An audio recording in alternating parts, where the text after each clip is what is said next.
세밀하신 하나님의 지혜. 세밀하신 하나님의 지혜. 세밀하신 하나님의 지혜. 참 하나님이 세밀하시다라는 것을 오늘 보게 되는데요. 여리고성 전투에서 이제 승리를 거두고 아이성 전투를 위해서는 굳이 다 올라갈 것 없습니다. 한 2, 3천 명만 올라가서 싸워도 될 것 같습니다. 그만큼 아이성이 적은 성이었다라는 얘기인데요. 그래서 여호수아가 3천 명을 보냈는데 쫓겨나오면서 36명이 죽임을 당하고 그야말로 온 이스라엘 백성들이 기가 죽어서 마음이 녹는 그런 안타까운 일이 발생하게 되었죠. 깜짝 놀란 여호수아가 그야말로 하나님께 그야말로 여쭙고 불고 통회하는 그런 일이 발생합니다. 어찌 이런 일이 발생하였나이까? 그랬을 때에 하나님께서 여호와께 온전히 바친 물건 때문이다. 여호와께 온전히 바친 물건, 헤렘이라고 그랬죠. 헤렘은 뭐라고 그랬습니까? 마치 재물과도 같은 성격을 가지는 거라고 그랬죠. 여러분, 가나안 땅을 이미 하나님께서 이스라엘 백성들에게 주셨어요. 가나안 땅을 이스라엘 백성들에게 주심에 있어서 그 이스라엘 백성들에게 가나안 땅을 취함에 있어서 그것이 마치 재물처럼 여겨질 터인데, 대표적으로 여리고성에 있는 모든 소유물들, 살아있는 것이나 죽은 것이나 그 모든 것들을 하나님께 대표성을 가지고 제물로 드리듯이 구별하여 하나님께 드렸어야만 되는데, 밥디 아들 아간이 탐욕, 욕심을 품어서 그 가운데 있는 무게가 50세겔 되는 금덩이 하나, 200세겔 되는 은덩이 하나, 아름다운 외투 한 벌, 참 이것을 가져다가 장막 가운데 숨겼다. 하나님은 다 보시고 아시고 계시는 분이신데 그것 때문에 그랬어요? 라고 우리는 말할 수 있지만 그렇지 않다. 하나님은 철저하신 분이고 온전하신 분이다. 이것은 사람의 전쟁이 아니라 여호와의 전쟁인데, 여호와의 전쟁에 있어서 절대 조건이 성결이라고 그랬죠. 우리 매일매일의 삶은 거룩한 전쟁에 해당된다라고 그랬어요. 그래서 거룩한 전쟁에서 이기려고 그러면 결국 성결한 자, 거룩한 자, 구별된 자, 우리는 이미 세상으로부터 구별된 존재들이죠. 그런데 구별된 존재인 우리가 믿는 사람이나 믿지 않는 사람이나 뭐 다를 바 없이 살아간다 그러면 우리 매일매일의 삶은 승리할 수가 없다. 그래서 철저하게 어떤 존재? 구별된 존재가 되어야 된다라는 얘기입니다. 할렐루야. 구별된 존재. 교회라는 것을 그래서 뭐라고 얘기합니까? 에클레시아. 어디서부터 어디로 불러낸 자라는 뜻이잖아요. 불러낸 자. 세상으로부터 예수 그리스도 안으로 불러낸 자. 세상으로부터 예수님 안으로 불러내서 그곳에서 우리가 훈련받고 연단받아서 다시 세상으로 나가서 이제 세상에 있는 모든 것들을 마치 하나님께 제물로 드리는 것처럼 로마서 15장 16절 그런 말씀을 하고 있죠. 이방인들을 하나님께 제물로 드려. 그렇죠? 이방인들을 하나님께 제물로 드려. 그러면 어때요? 죽여서 싹 바쳐라.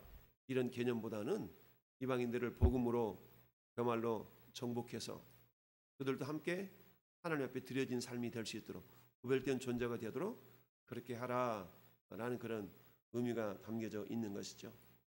자, 아이성 전투에 패배하고 그 원인을 분석하던 가운데 이처럼 아간 때문에 전투에서 패배를 하게 되었다. 그렇기 때문에 어때요?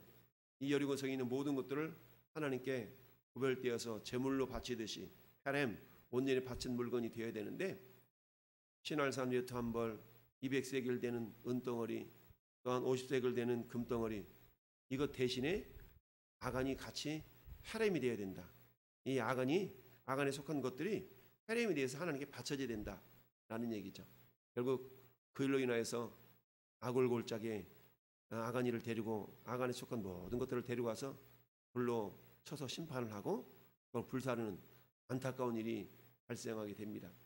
그만큼 하나님은 그야말로 온전하신 분이요 공의의 하나님이신 것을 보게 됩니다. 야, 이 일이 있으니까 얼마나 또 그 모습을 바라보는 그런 사람들이 안타까웠겠어요. 야, 그 모습을 보면서 모든 이스라엘 백성들이 그만큼 하나님을 두려워하고 경외하는 그런 마음을 다시금 받지 않았겠습니까? 그러고 있는 상황 가운데 하나님은 다시 여호수아를 불러서 명령하죠. 야, 다시 이제 점령해라. 다시 한번 이제 새롭게 그 아이성 전투를 이제 점령하라라고 지금 주님이 정복을 재개하라라고 명령을 내리시는데요. 이 정복 전쟁을 행함에 있어서 하나님이 크게 세 가지를 오늘 본문에 명령하고 있다. 첫 번째 1절 말씀 보니까 여호와께서 여호수아에게 이르시되 뭐하지 말아라? 두려워하거나 놀라지 말아라. 여러분, 여호수아를 처음 모세를 대신해서 이렇게 선택하시고 가나안 땅으로 들여보내실 때 하셨던 말씀 그거 아니겠어요? 1장에 너는 놀라지 말고 두려워하지 말아라.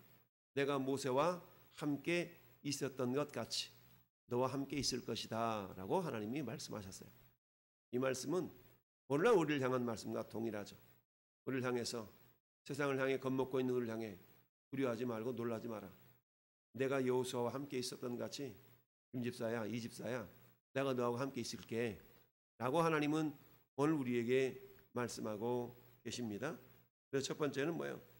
아이성 전투에 낙심해 있는 이 여호수아를 중심으로 한 이스라엘 백성들을 하나님께서 위로하시고 격려하시면서 하시는 말씀이 두려워하지 말고 놀라지 말라라고 명령하고, 그 다음에 어때요? 다 군사를 거느리고 일어나 이제 올라가라 라고 말씀하고 있죠. 올라가서 다시 이제 싸우라는 얘기입니다. 보라, 내가 아이 왕과 그 백성과 그의 성읍과 그의 땅을 다 내 손에 뭐했다? 넘겨 줄 것이다가 아니라 넘겨 주었다 라고 말씀이죠. 그러니까 결국 여호와의 전쟁은 이미 이긴 전쟁을 싸우는 거 아니겠어요? 이겼지만 가서 취하는 건 네가 취해. 그렇지만 내가 가만히 있지 않고 너희와 함께 할 거야. 너희 손이 내 손이 되고. 우리가 그런 복음 찬송 있지 않습니까? 주의 손에 나의 손을 포개요. 주의 발에 나의 발을 포개요. 이런 찬양이 있는 것처럼 주님과 내가 하나가 되어서 내가 너희만 버리는 것이 아니라 내가 너희와 함께 올라가 너희 손에 다 주었어. 그러니까 아이성에 있는 그 아이성의 왕과 아이성의 백성들과 아이성 전체를 너희한테 주었어. 그러니까 가서 올라가서 뭐하라? 점령하라 라고 말씀하시죠. 두 번째는 뭐라고 말씀하십니까? 여리고성을 점령할 때는 여리고성 안에 있는 모든 것들이 누구 거였어요? 하나님 거였어요. 하나님 것을 구별해 드리라. 마치 재물과 같이 구별해 드리라고 했어요. 그런데 아이성 전투에서는 하나님께서 탈취물들을 너희가 가져도 좋다라고 하나님께서 말씀하고 계십니다. 전리품이라고 얘기하죠. 2절 말씀 보니까 너는 여리고와 그 왕에게 행한 것 같이 아이와 그 왕에게 행하되 뭐래요? 죽이고 진멸하라라는 거 아니겠어요? 그렇지만 탈취물들과 가축은 스스로 가지라. 너는 아이성 뒤에 복병을 둘지니라. 두 번째는 뭐예요? 탈취물들을 너희가 가져도 좋다라는 말씀을 하고 있습니다. 결국 성도의 싸움에는 반드시 상급이 있다라는 것을 우리에게 말씀하고 있습니다. 성도의 싸움에는 반드시 상급이 있다. 여러분, 우리가 주님의 일을 할 때, 신앙생활을 할 때 매 순간순간이 뭐예요? 결국 싸움이잖아요. 싸움. 그 싸움은 눈에 보이는 싸움이 아니라 눈에 보이지 않는 싸움. 가장 큰 적은 어디 있어요? 가장 큰 적은 내 안에 있죠. 내 안에 있어. 가장 큰 적은 내 안에 있습니다. 그래서 우리는 전쟁터가 내 마음에 내 마음. 그래서 내 마음이 가장 큰 전쟁터죠. 그래서 내 마음 속에서 먼저 내 마음의 적과 사도 바울이 그래서 로마서 7장에 오라 나는 곤고한 사람이로다. 이 사망의 몸에서 누가 나를 건져내라. 내 마음으로는 하나님의 법을 즐거워하지만 내 마음속에 또 다른 법이 나를 죄의 법 아래로 사로잡아 오는 것을 내가 보는도다 라고 말씀하고 있잖아요. 내 마음속에 하나님의 말씀을 순종해야 된다는 거 알아. 근데 한편으로는 내 육신의 소욕이 오늘 좀 쉬지, 오늘 좀 놀지 라고 자꾸만 어때요? 하나님의 말씀을 순종하지 못하도록 내 마음속에 전쟁이 일어나는 거예요. 그럴 때마다 어때요?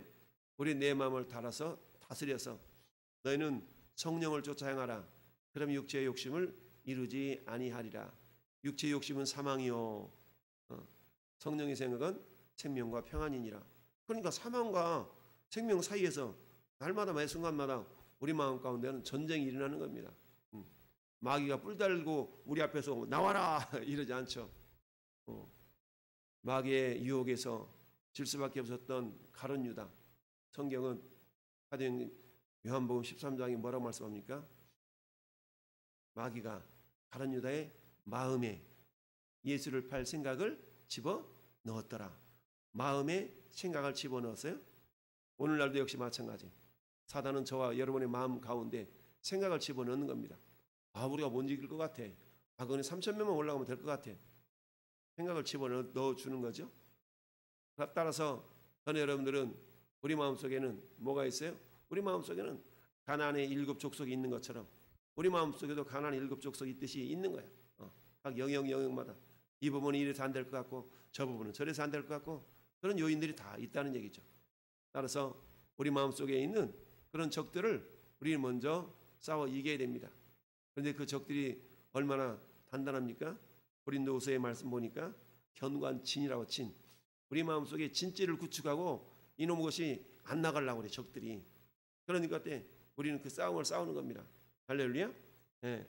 그런 것처럼 하나님께서는 두 번째 명령하기를 아이성에 있는 그런 전리품들은 너희가 가져도 좋다.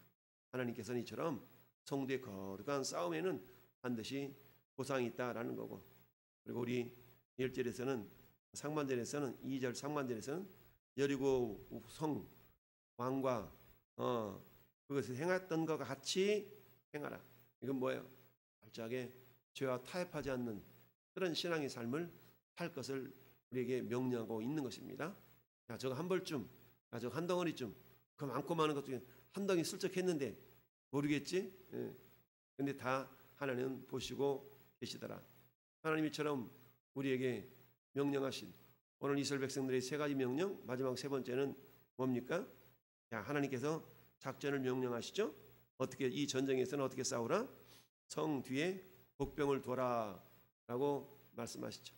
야, 복병을 둬가지고 이렇게 하라 저렇게 하라고 세세하게 세밀하게 3절부터 그렇게 말씀하고 있지 않습니까? 3절부터 7절까지는 어때? 세밀하게 복병을 두는데 야, 너희가 이전에 올라가서 졌잖아. 이번에 복병을 두어서 너희도 또 예전처럼 올라가서 싸우다가 지는 척 하면서 이렇게 그 성 안에 있는 사람 유인해내. 그래서 너희를 따라서 좀 멀찌감치 떨어질 때쯤이면 사인을 하면 그때에 복병들이 아이성을 점령하도록 해라 라고 구체적으로 말씀하시죠. 이 말씀이 떨어지자마자 여호수아는 어때요? 하나님께서 이에 여호수아가 일어나서 군사와 함께하이로 올라가리 하여 용사 3만 명을 뽑아서 밤에 보내어 그들에게 명령하이르되 너희는 성읍 뒤로 가서 성읍을 향하여 매복하고 있으라. 그리고 너무 멀리 떨어지지 말고 눈에 띄지 않도록 잘 매복해 있으라. 그리고 스탠바이 준비하고 있으라. 그러면서 나와 나를 따르는 모든 백성은 다 성읍으로 가까이 가리니 그들이 처음과 같이 우리에게로 쳐 올라올 것이라. 그래 할 때 우리가 그들 앞에서 도망하면 그들이 나와서 우리를 추격하며 이르기를 저놈들 봐라. 야, 우리가 지난번에 이긴 것처럼 또 도망간다. 야, 이제 우리가 이겼어 라고 그들이 다 쫓아 나오면 너희는 매복한 곳에서 일어나 그 성읍을 점령하라. 하나님 여호와께서 그 성읍을 너희 손에 주시리라. 이미 주었지만 너희 거 될 거야 라고 여호수아가 말하고 있죠. 자, 결국 이렇게 하면서 하나님의 말씀대로 어때요? 복병 3만 명을 매복시키고 그리고 가서 그 밤에 그대로 가서 순종하면서 여호수아는 그 밤에 백성 가운데서 잤더라 라고 말씀합니다. 이처럼 하나님은 세세하게 이렇게 하고 이렇게 하고 이렇게 해. 알았지? 이렇게까지 해. 여러분, 우리가 다윗에게 하나님께서 작전 명령 내릴 때 야, 너기 벼나무 끝에서 뽕나무 끝에서 방울 소리가 나거들랑 이렇게 하고 저렇게 그렇게 세밀하게 하나님은 역사하지 않습니까? 오늘날도 하나님은 우리에게 이처럼 세밀하게 역사하시는, 세밀하게 지혜를 주시는 그런 하나님이신 줄 믿습니다. 우리의 일거수일투족을 우리 하나님 다 알고 계세요. 때로는 아니 이건 모르겠지, 아니 그것도 아셔요. 그렇지만 그 아시는 것을 하나하나 너 뭐 왜 그랬어라고 지적하지는 않죠. 스스로 깨닫기를 원하실 따름이죠. 그래서 하나님께서는 철저하게 우리가 말씀에 순종하여서 즉각적으로 복병을 두고 전쟁을 채비했던 여호수아처럼 오늘도 철저하게 하나님의 말씀을 순종할 때에, 여러분 이때 여호수아 나이가 몇 살쯤 된 줄 아세요? 이때 나이가, 여호수아 나이가 거의 90 노인이 다 되어가는 그런 시대였다는 얘기입니다. 그런 시대였어요. 그러니까 8, 90대는 이런 노인의 그런 나이, 이런 나이가 어린아이처럼 하나님의 말씀에 순종한다는 게 쉽지가 않잖아요. 근데 참 어린아이처럼 순종하고 있는 것을 보게 됩니다. 자, 그래서 마태복음 13장 3절에도 이르시되 너에게 이르노니 너희가 돌이켜 어린아이들과 같이 되지 아니하면 결단코 천국에 들어가지 못하리라. 하신것 같이 우리가 어때요? 어린아이의 특징, 의존성, 그렇죠? 수용성, 그렇죠? 의존성, 수용성, 순종성, 이런 어떤 특징이 있는 것을 우리가 기억하면서 오늘도 겸손히 주님 말씀하시면 내가 나가리라, 주님 뜻이 아니면 내가 멈춰서리라 라는 그런 우리 찬송의 가사처럼 오늘도 하나님께서 우리의 삶 속에 여호와의 전쟁, 거룩한 성전을 이루며 있어서 주님 말씀하실 때에 겸손하게 준행하여서 나아가면 하나님은 반드시 행한 대로 일한 대로 우리가 신문대로 우리 하나님이 거두게 하시는 놀라운 일을 경험하게 되리라 믿습니다.